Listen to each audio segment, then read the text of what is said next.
Vamos ahora a dar la bienvenida a Ignacio García. Él es responsable del proyecto Ilumina en ID, Redes Eléctricas Inteligentes de Iberdrola. Un proyecto que nos acerca a la innovación en infraestructuras eléctricas ante un escenario climático, como vemos, cada vez más exigente. Gracias.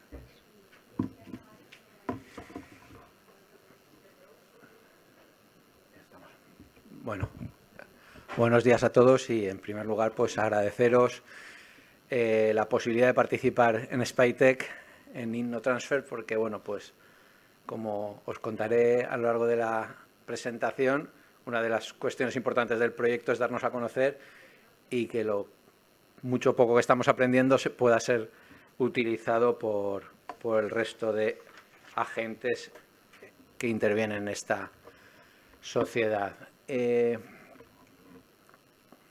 Será esta, ¿no? Sí. Bueno, estábamos hablando de prevención, de medidas a tomar, de futuro, pero resulta que el día 29 de octubre del año pasado nos ocurrió. Y ocurrió que vino pues el mayor evento climático que se recuerda seguro en la Comunidad Valenciana en centenares de años. Todos conocéis, habéis visto en la noticia mil imágenes de qué ocurrió, de los daños que hubieron en infraestructuras de ferrocarril, carreteras, tal. Pero ¿qué ocurrió con la luz? Pues que se fue. No fue como el apagón, que se fue en toda España. Ahí fue en un área relativamente concreta, pero muy extensa. Y se fue por dos motivos. Uno de ellos se habla poco, que es el temporal de viento que hubo en la zona de Catadau y Carlet la mañana de la Dana, el día 29 por la mañana. Ahí ya fue un primer aviso porque se tumbaron, se arrancaron en algún caso varias líneas de muy alta tensión de la subestación de Catadau, que es una de las más importantes de la Comunidad Valenciana, que nos llevaron a cero toda la subestación de Catadau y varias subestaciones del entorno como Carlet, Alginet y demás. Fue un primer aviso que a nosotros como compañía eléctrica ya nos puso en emergencia. Y el segundo pues fue por la tarde ya pues toda la avenida de agua, el tsunami inverso que han llamado algunos, que nos vino. La cuestión es que nosotros nos encontramos en la medianoche del 29 al 30 de octubre con 180.000 contratos, puntos de suministro sin suministro. 180.000 son como más de 500.000 de personas sin luz. Activamos todas nuestras medidas de emergencia y nos encontramos con la posibilidad de ir retomando el servicio en muchos de nuestros clientes. De hecho, en 72 horas conseguimos reponer el servicio al 95% de los suministros. Bien, ¿y esto por qué fue? Y no me quiero entretener mucho en lo que es la reposición, quiero hablar más del proyecto de recuperación, pero yo creo que sí que hay que dar una pincelada. Pues en IDE, que somos la distribuidora de electricidad del Grupo Iberdrola, tenemos un plan de emergencia muy consolidado desde hace años, que por cierto hemos vuelto a revisar desde el evento de la Dana. Un plan de emergencia muy consolidado y sobre todo entrenado. Todos los años hacemos simulacros de nuestro plan de emergencia, con varios niveles de afección, nivel de alerta, nivel de emergencia, que incluso cambian la estructura de respuesta de la empresa. Es decir, tenemos personas diseñadas que ante una emergencia se dedican a la logística. Y a lo mejor en su día a día no están metidos en el departamento de logística, pero ellos saben que cuando llega una emergencia, su posición en el comité de emergencia es ocuparse de la logística o de los grupos electrógenos o de lo que sea. Prevención vía inversión, ya lo ha comentado el compañero de puertos, ¿no? Pues en la red eléctrica es muy parecido, ¿no? Digitalización, mallado de red, posibilidades de alimentaciones alternativas, comunicaciones, me refiero a telecomunicaciones. Si queremos digitalizar, tenemos que comunicar, y si falla la comunicación, falla la digitalización. Y luego, pues la verdad es que una capacidad de movilización de recursos que no habíamos hecho nunca y que tuvo una respuesta muy importante. Por ejemplo, el centro de control nuestro está en Torrente, se vio aislado, no se podía entrar y salir porque las carreteras estaban destrozadas, y lo primero que desde ese centro se maneja la operación de Valencia y de Castellón. Pues directamente toda la operación de Castellón se trasladó a nuestro centro de Alicante, que estaba más aliviado. Bueno, medidas así, movilizamos más de 500 efectivos de toda nuestra geografía, tanto de personal propio como de contratas. Como detalle o como anécdota contaré que a la gente de Castellón la tuvimos que parar. No porque no quisieran venir, porque como digo, la tuvimos que parar literalmente, sino porque el día 30, y ha salido en una de tus fotos ha salido ese día 30, y el 31 estabais de alerta roja en Castellón. Y dijimos, no os mováis, porque uno, si venís, igual no podéis volver, y dos, es que igual os necesitamos allí. Cuando calmó la cosa sí que bajaron. Incluso, bueno, yo me acuerdo, yo estaba en ese momento manejando las subestaciones y desde aquí de Castellón nos trajeron un montón de material, de escobas, botas de agua, estos pesqueros para poder entrar en las subestaciones porque en Valencia se habían acabado. Bien, ¿qué más? Muy importante, la coordinación y especialmente con las administraciones públicas. Nosotros estuvimos en el CECOPI a partir del día 2. Y eso nos dio mucha visibilidad, sobre todo de por dónde acceder a los sitios, que era otro de las grandes complicaciones, porque las comunicaciones por vía carretera estaban, muchas de ellas, intransitables. Nos dio acceso a que nos ayudara la UME, la Guardia Civil, bueno, una serie de cuestiones.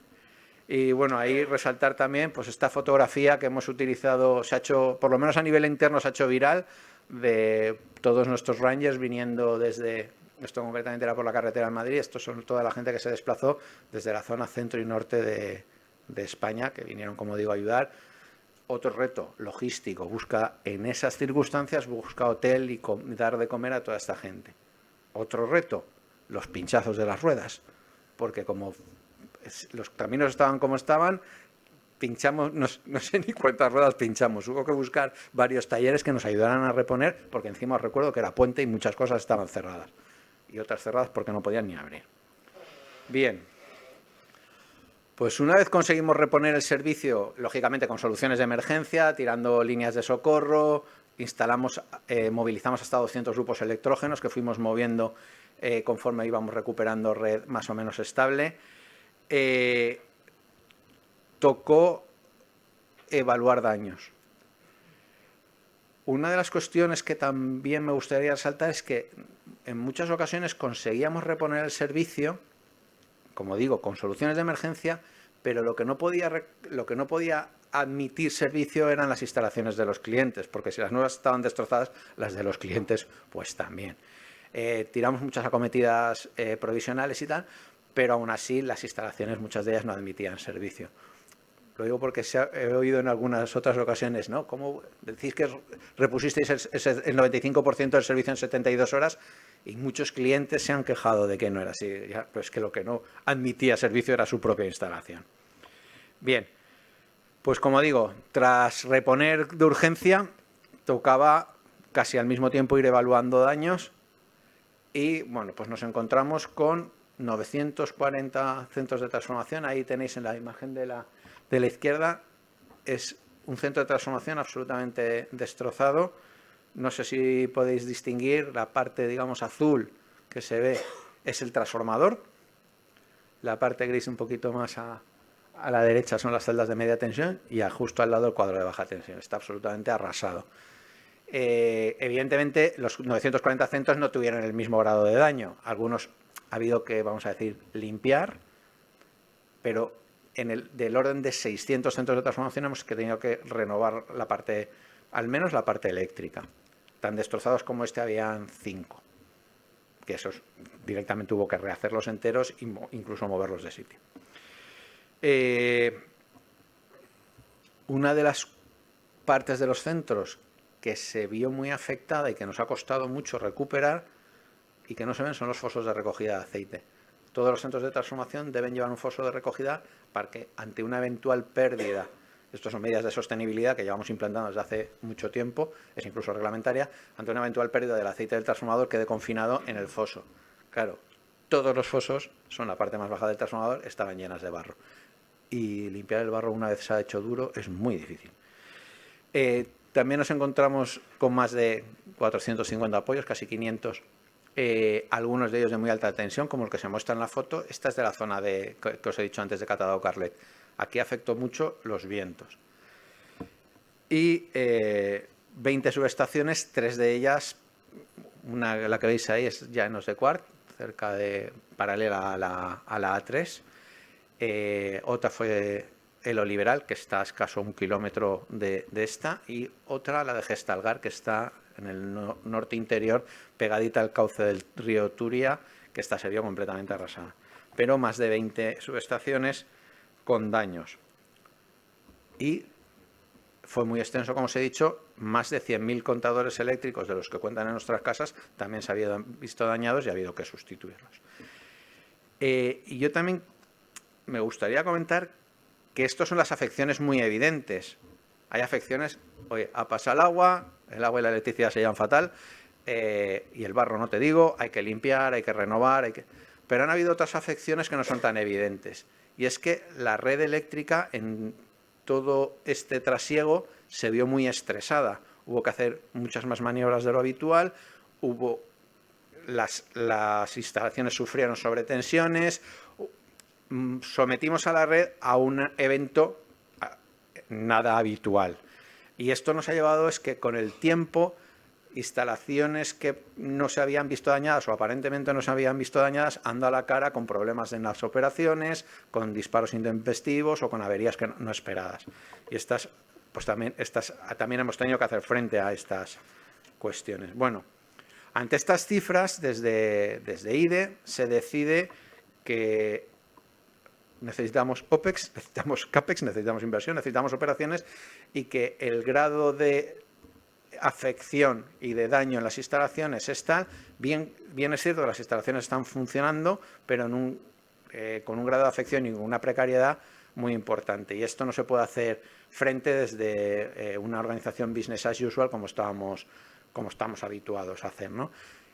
Eso por un lado, y por otro lado no se quiere penalizar al día a día de otras zonas que no se han visto afectadas, detrayéndole de recursos, con lo cual se hace un proyecto ad hoc para resolver y reconstruir toda esta zona, que es el proyecto Ilumina, que es del que soy responsable, me nombraron responsable.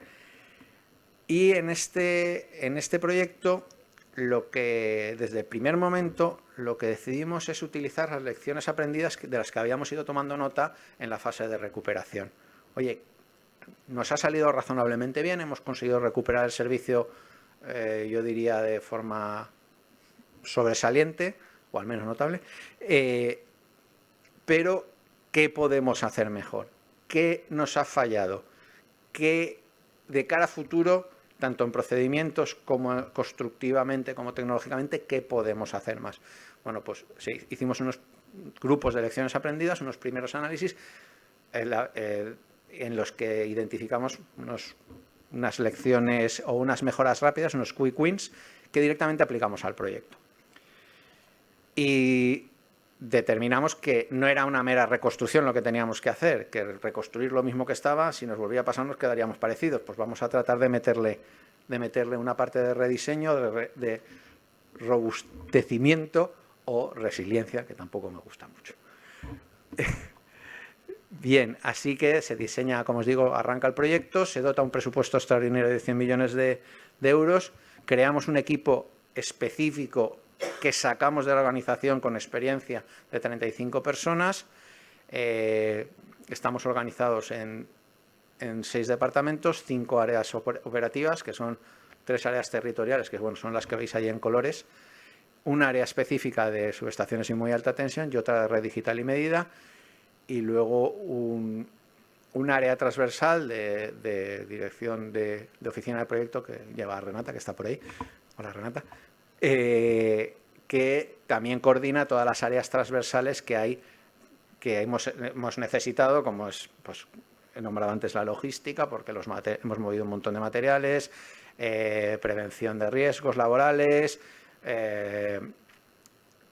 coordinación con los centros de control y operación, bueno, un montón de cuestiones que son necesarias para desplegar todo el proyecto. Como os digo, pues un equipo de 35 personas específica. Estamos movilizando del orden de más de 1000 efectivos, empresas de la gran mayoría, como no puede ser de otra manera, con implantación local. Alguna tiene implantación local también en Castellón, e incluso alguna es del grupo Nealis, Obremo, que está trabajando, es una de nuestras 4 principales contratas, es del grupo Nealis de aquí de Castellón. Y con un reto, que esto vino desde Presidencia, de que se nos pidió que el 90% de las infraestructuras dañadas estuvieran reconstruidas y rediseñadas a final del año 2025. ¿Por qué? Porque estaban dificultando mucho la operación de la red y la resistencia, que ya no es resiliencia de la red, porque, como os he dicho, estaban funcionando pero muy dañadas. Cuando nos lo contaron, porque no querían, no reconstruyáis el 90% en 2025, no, reconstruir con las medidas de resiliencia que hemos identificado, implementadas en 2025. Bueno, pues el reto era fabuloso, muy exigente, muy apasionante, y bueno, pues os tengo que decir que en este momento, que casi estamos acabando el 2025, ayer hicimos reporting, estamos ya por encima del 80% de cumplimiento, hemos renovado y reforzado, robustecido y rediseñado más de 500 centros de transformación, de los 600 que teníamos dañados, más de 350 apoyos. Bueno, en definitiva estamos, según el calendario previsto, cumpliendo con los objetivos del proyecto. ¿Y en qué nos basábamos? ¿Cuáles eran nuestras guías para lanzar y elaborar y operar con el proyecto? Bueno, pues como os he dicho, medidas de resiliencia, robustecimiento, ahora hablaremos de algunas de ellas. Lógicamente vamos a utilizar lo mejor que haya en el mercado, ya que va a ser nuevo, que sea lo mejor que haya. Muy importante, vamos a minimizar las molestias de los clientes a los que necesariamente vamos a tener que afectar, que bastante mal lo han pasado ya. Y entonces hemos tomado medidas extraordinarias en todas nuestras operaciones para, como pongo ahí, tener al cliente en el centro de nuestras decisiones, a pesar de que eso ha supuesto un sobrecoste de CAPEX y OPEX. Hemos preferido asumirlo con el objetivo de mitigar los cortes a los clientes. Fundamentalmente, y ha sido, os lo digo abiertamente, nos ha costado un fortunón la instalación de grupos electrógenos. Hemos instalado grupos electrógenos en todas nuestras operaciones porque además eran muy complicadas. Por ejemplo, los centros de transformación los hemos tenido que vaciar enteros para poder limpiar o reconstruir las paredes que se nos habían caído. Entonces, bueno, estas son operaciones que nunca habíamos hecho en Iberdrola de este tipo de características y requerían grupos electrógenos porque si no los cortes eran muy prolongados. Muy importante también la coordinación de administraciones. Tuvimos varias reuniones, especialmente con la Dirección General de Energía, y la verdad es que en diciembre del año pasado publicaron el decreto 19 de 2024 que nos permitía actuar administrativamente de una forma rapidísima, y eso nos ha servido pues para poder evolucionar el proyecto muchísimo más rápido. Si no, hubiera sido imposible estar con los grados de cumplimiento que llevamos ahora. Y luego, pues, como os he comentado, las instalaciones de los clientes que estaban dañadas normalmente se atienden por instaladores, y entonces creamos un canal de comunicación muy rápido con los instaladores para que pudieran seguir el proyecto y tener claro cómo íbamos avanzando de cara a sus clientes.